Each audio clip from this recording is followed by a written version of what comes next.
colocar algo aqui. A visão celestial, essa revelação da realidade espiritual, precisa nos governar.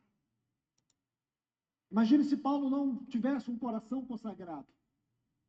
Imagine se Paulo não fosse um homem que buscasse viver a vida no Espírito. Ele teria passado aquela noite em Troade, e seria só mais uma noite. Seria só mais uma noite. Olhe para Samuel, naquela hora tão escura em Israel. Naquele momento tão trágico, a arca não se encontrava mais no tabernáculo. Ela havia sido levada. A glória de Deus não estava mais em Israel. Era uma situação de opróbrio. 5 da manhã, por aí, antes que a lâmpada se apagasse, o Senhor aparece. O Senhor chama com a sua voz. Ele aparece para Samuel. Irmãos, nós estamos perdendo, eu vou colocar isso com um extremo cuidado. Isso é espiritual, não é místico.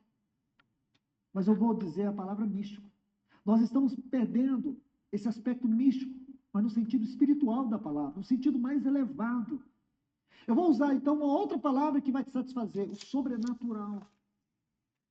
Nós estamos nos tornando tão familiarizados com o mundo, com a linguagem do mundo, com o comportamento do mundo, que nós estamos perdendo a conexão com o trono de Deus.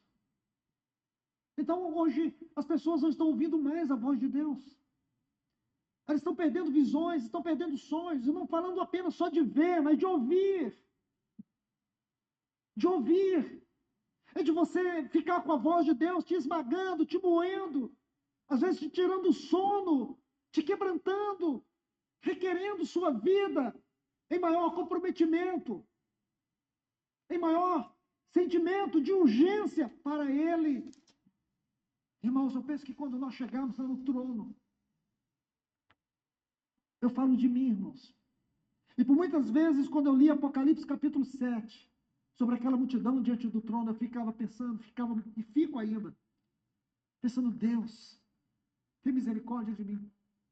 Porque a sensação que eu tenho é que quando eu estiver ali, eu vou ter um senso de desapontamento profundo. Por que eu não orei mais?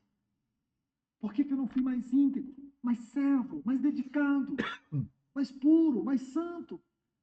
Por que eu não me gastei mais, não me deixei gastar mais? É o sentimento que eu tenho, irmãos.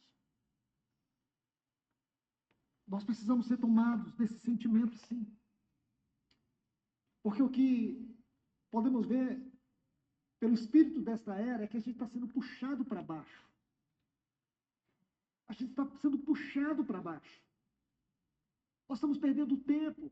E perder tempo significa nossas prioridades estão distorcidas. As nossas preferências estão corrompidas. Então, por isso que eu digo para vocês, esse aspecto sobrenatural está se perdendo no meio do povo de Deus. Tudo está ficando no digital, no automático, no automatizado. Nós estamos perdendo isso. Aquilo que Paulo diz sobre a simplicidade de Cristo, a pureza da simplicidade de Cristo. Lá em 2 Coríntios, capítulo 11, da mesma forma como a serpente enganou Eva, nós também podemos ser enganados e perdermos a simplicidade da vida em Cristo. Nós precisamos voltar, irmãos, ao evangelho puro e simples. O evangelho de pessoas que ouvem Deus, de pessoas que falam em Deus e sabem que tocam em Deus quando oram, e que são tocados por Deus quando oram. De pessoas que ainda ouvem a voz de Deus, de pessoas que ainda se curvam, colocam seu rosto no pó e dizem, eis-me aqui, Senhor. Envia-me, usa-me, toma-me em tuas mãos. Eu te entrego minha vida. Irmãos, hoje nós não fazemos tanto isso. É muito sério. A visão celestial, ela transcende o mundo físico. Ela transcende o mundo natural. Irmãos, eu não estou falando de misticismo. Eu estou falando de experiência com Deus. Uma experiência que ela é possível para todos nós.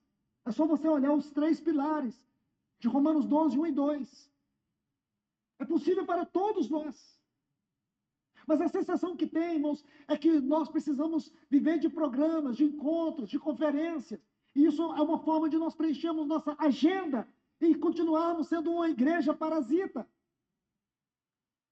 Acabamos de ouvir uma mensagem, uma série de mensagens sobre despertamento espiritual. E o quanto nós espiritualmente estamos despertados. O quanto estamos esmagados, estamos quebrantados, estamos humilhados.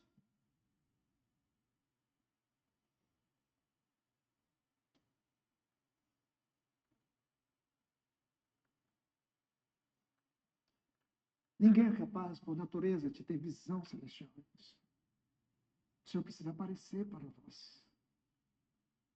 Eu vou dizer algo para vocês. Essa é a minha oração. Senhor, aparece para nós, como o Senhor apareceu daquele varão macedônico para Paulo. Aparece para nós. Eu sei que não só eu, mas muitas pessoas desse lugar não querem ter uma igreja por ter um local de reunião, por ter cultos, por ter louvores, por termos a mesa. Nós queremos ser uma igreja por causa de Cristo.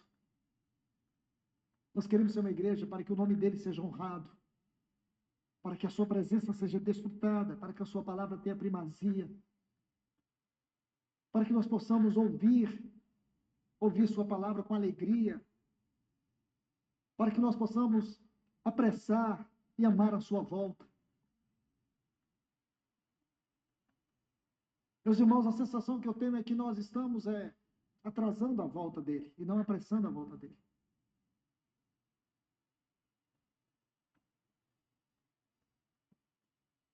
Essa é a sensação que eu tenho. E me perdoe.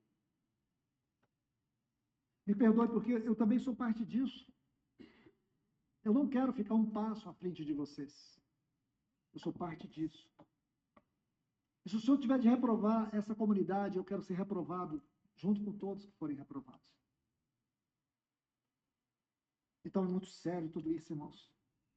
Esse elemento sobrenatural precisa existir na nossa vida. Eu vou dizer mais uma vez. Esse elemento sobrenatural, que é a visão celestial, precisa existir na nossa vida. Tem que haver visão celestial. Você vai olhar a Bíblia, como eu disse, de capa a capa.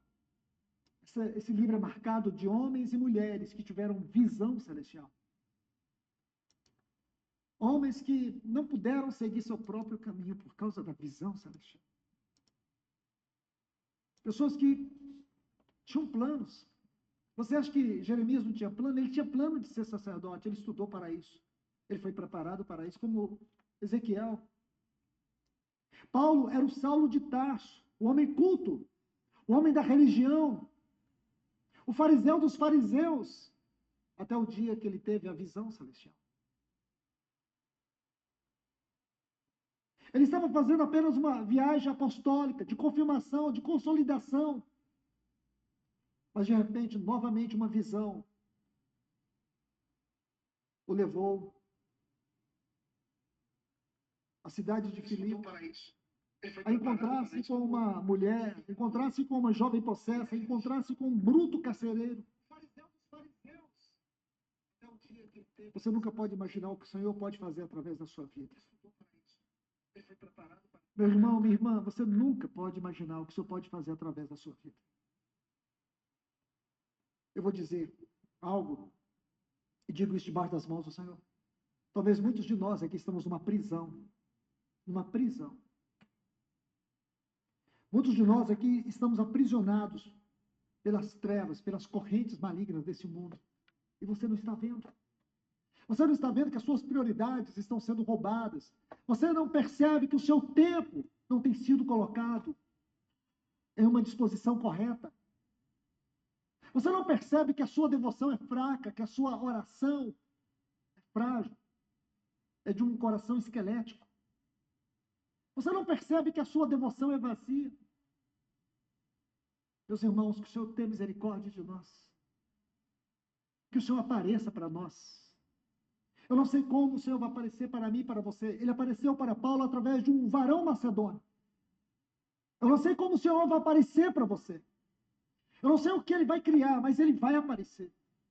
E a minha oração nessa noite é que o Senhor apareça para nós.